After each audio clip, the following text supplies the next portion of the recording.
하나님의 말씀은 시편 53편 1절에서 3절 말씀입니다. 어리석은 자는 그의 마음에 이르기를 하나님이 없다 하도다. 그들은 부패하여 가증한 악을 행하며 선을 행하는 자가 없도다. 하나님이 하늘에서 인생을 굽어 살피사 지각 있는 자와 하나님을 찾는 자가 있는가 보려 하신즉 각기 물러가 함께 더러운 자가 되고 선을 행하는 자 없으니 한 사람도 없도다. 아멘. 하나님을 믿는 것처럼 탈을 쓰고 살아가는 사람들이 너무나 많음을 보면서 다윗은 매우 마음이 힘든 상황을 지금 표현하고 있습니다. 이 시편 53편 말씀은 시편 14편과 거의 동일합니다. 이 시편 53편이 아마 조금 더 후에 쓰여진 것 같습니다. 동일한 저자가 같은 생각을 가지고 거의 비슷한 내용의 시를 기록해 놓았습니다. 1절 말씀 보게 되면 어리석은 자는 그의 마음에 이르기를 하나님이 없다 하도다. 어리석은 자 누구냐 하면 하나님이 없다 하는 자가 어리석은 자고 악인이고 지혜 없는 자입니다. 겉으로는 표현하지 않지만 마음에 이르기를 하나님이 없다 하도다. 그들은 입술로는 하나님을 부인하지 않습니다. 그런데 마음으로 하나님을 전혀 믿지 않는 무리들이 있습니다. 주변 사람들이 하나님을 믿고 교회를 다니기 때문에 하나님이 없다고 말하지 못하고 있을 뿐입니다. 어리석은 자와 지혜로운 자, 하나님만 따르고요. 여기 구분이 그렇습니다. 어리석은 자와 지혜로운 자. 어리석은 자는요, 선한 것만 따릅니다. good, G-O-O-D, good만 따르고요. G-O-D, 갓을 놓치는 사람들이 어리석은 자들입니다. necessita, 필요만 따르고요. G-O-D, 갓을 잃어버린 사람들이 바로 어리석은 자들입니다. 어리석은 자는 다 있는데 하나님이 없습니다. 그래서 늘 그것만 쫓아다니고 타협하는 인생이 됩니다. 오늘 2절 말씀 이렇게 기록되어 있죠. 하나님이 하늘에서 인생을 굽어 살피사 지각이 있는 자와 하나님을 찾는 자가 있는가 보니라. 하나님께서 지각이 있는 자와 하나님을 찾는 자가 있는가 하니라. 로마서 3장 10절 말씀, 하나님을 찾는 자가 없다고, 하나님을 찾는 자가 없다고 로마서에도 기록하고 있습니다. 여러분, 그 영어 단어에 good하고 god이 있죠. 근만 찾는 사람이 있어요. 근만. 세상에 보기 좋고 들려지기 좋고 사람 좋은 사람. 그런데 god이 없는 사람이 있어요. G-O-D. 스펠링 O 하나 차이인데 이것은 엄청난 차이가 나는 것입니다. 어리석은 자는 그의 마음에 이르기를 하나님이 없다 하도다. 그들은 부패하여 가증한 악을 행하며 선을 행하는 자가 없도다. 이런 사람들이 한둘이 아닙니다. 그런 사람들이 때를 이룹니다. 때를, 그룹을 이룹니다. 어떤 사람들이 어리석은 자는 그 마음에 이르기를 하나님이 없다 하도다. 그들은 부패하여 가증한 악을 행하며 선을 행하는 자가 없도다.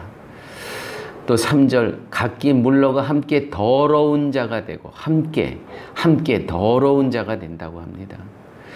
아마 다윗 주변에 그런 사람들이 한두 명 정도인 줄 알았는데 시간이 지나면 지날수록 마음속 깊이 하나님을 믿지 않는다는 사람들이 자꾸 보이더라는 것입니다.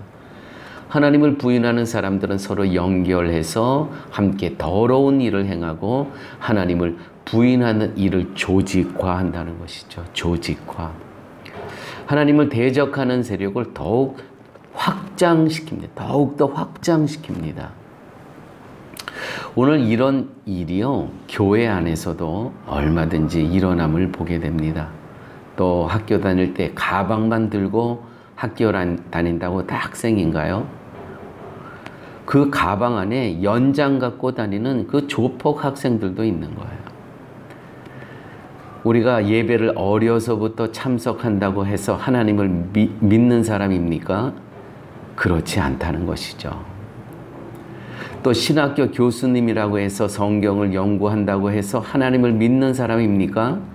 그저 학문적인 연구만 하는 사람들이 많이 있습니다. 그러면서 성경은 그저 인간이 만든 책이라고 하고 이런 사람들끼리 때를 지어 모여서 교단을 만듭니다.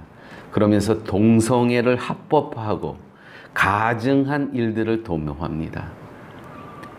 부패하고 더러운 자, 빛이 없으면 부패하고 더러워지는 것입니다. 부패하지 않으려면 생명이 있어야 됩니다. 생명이 뭡니까? 바로 예수 그리스도시라는 것이죠. 나를 믿는 자는 죽어도 살겠고 생명, 살아서 나를 믿는 자는 영원히 죽지 아니하리라. 생명, 예수 그리스도로부터 나온다는 것입니다. 삶 속에서 무지함, 지혜 없는 자들이 있어요. 보이는 것만 쫓아가고 듣기 좋은 소리만 쫓아가는 이 무지함이죠, 무지함. 이 사람들은 장꾀, 자기 꾀에 넘어가는 사람들입니다. 좋은 것만 찾는데 결국은 최악만 모아놓는 것입니다. 최악. 그것이 나를 살리는 것이 아니라 그것이 우리를 살리는 것이죠. 오늘은 특별히 유나 자매를 지금 신방하고 있습니다. 지금 대학교 다니죠. 이 젊은 시절에 그것만 쫓아가는 인생이 아니고요. 그것을 찾아야 됩니다. 인생의 기준을 주일 예배라고 기준을 딱 세워놓는 거예요. 그렇게 하고 여기에 이것이 인생의 기준이 되고 축이 되어서 그 다음에 다른 것들을 해나가는 겁니다. 그런데 인생의 기준이 내가 보이는 좋은 것의 기준이 되게 되면 하나님 버리게 됩니다. 주일 버리게 됩니다. 예배 무시하게 됩니다. 이게 바로 어떤 사람입니까? 어리석은 자의 삶이라는, 악인의 삶을 사는 것이죠. 저는 오늘 오유나 자매의 신방을 하면서 우리 유나 자매가 인생의 축, 인생의 기준을 그것이 아니고 갓을 놓고 그 다음에 인생을 설계하는 그러한 복된 인생 살기를 예수님의 이름으로 축원드립니다. 중요한 것은 입술의 고백이 아니라 신앙생활의 열매가 중요합니다. 예수님 말씀하셨죠. 그들의 열매로 그들을 알리라. 마태복음 7장에 있는 말씀입니다. 그들의 열매로 그들을 알리라. 오늘 5절 본문 5절에 보면 그들이 두려움이 없는 곳에서 크게 두려워하였으니 너를 대항하여 진친 그들의 뼈를 하나님이 흩으심이라. 하나님이 그들을 버리셨으므로 내가 그들에게 수치를 당하지 아니하였도다. 교회 여러분, 마음속 깊이 하나님을 믿지 않는 무신론자의 특징은 뭡니까? 두려워하는 것이죠. 그들의 두려움이 없는 곳에서 크게 두려워하였도다. 두려울 필요도 없어요. 그런데 이 사람들의 특징은 두려울 필요도 없는데 두려워해요. 왜냐하면 하나님이 그 속에 없기 때문에 그렇습니다. 사울 왕이 그랬습니다. 사울 왕이 하나님께 버림받고 나서 그 인생에 나타난 가장 큰 특징은 두려움이었습니다. 모든 일에 두려워했습니다. 그래서 항상 무장하고 다녔고요. 심지어 침실에도 창을 두고 칼을 두었습니다. 다윗을 의심하고요. 두려워하여 자신을 지켜줄 다윗을 향하여 창을 던지고 칼로 죽이려고 했다는 것이죠. 왜요? 두려워했기 때문에. 그 이유는 그 마음속에 하나님이 안 계셨기 때문에 그렇습니다. 두려워할 필요가 없는 때에도 두려워하는 것입니다. 그러나 성도는 매사에 기쁘고 매 범사에 감사합니다. 또 쉬지 않고 하나님과 교제합니다. 기도합니다. 아무쪼록 성도의 이러한 복을 누리며 살아가시는 우리 성도님들 되시기를 예수님의 이름으로 축원드립니다.